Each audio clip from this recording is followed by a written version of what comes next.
morning, everybody. Welcome to your weekly well-being tip.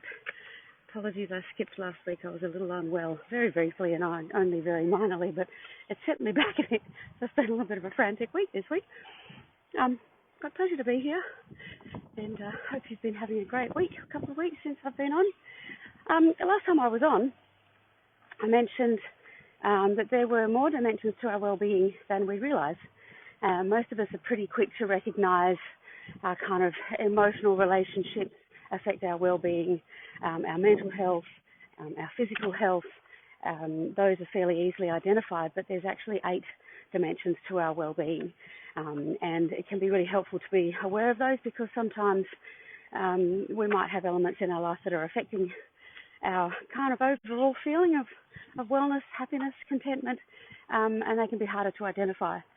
And I've had to write these down because I use a couple of different tools and I change the wording around them a little bit.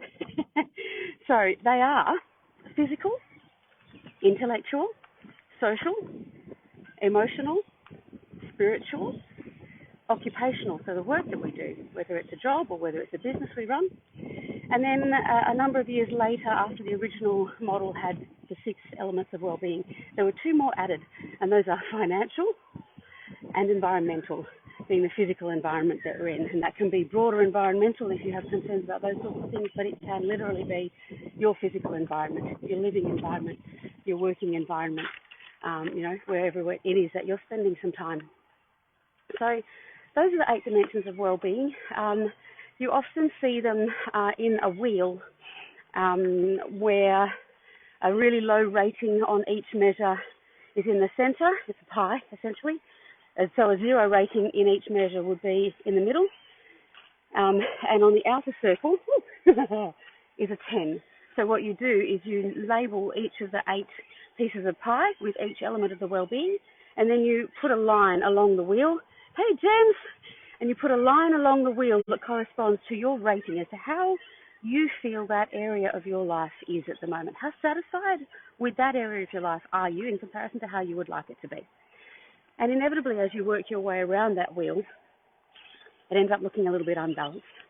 And so doing that every so often can help to just give you a couple of priorities or areas that you might need to take a little bit of a closer look at and see what you think might be going on for yourself there.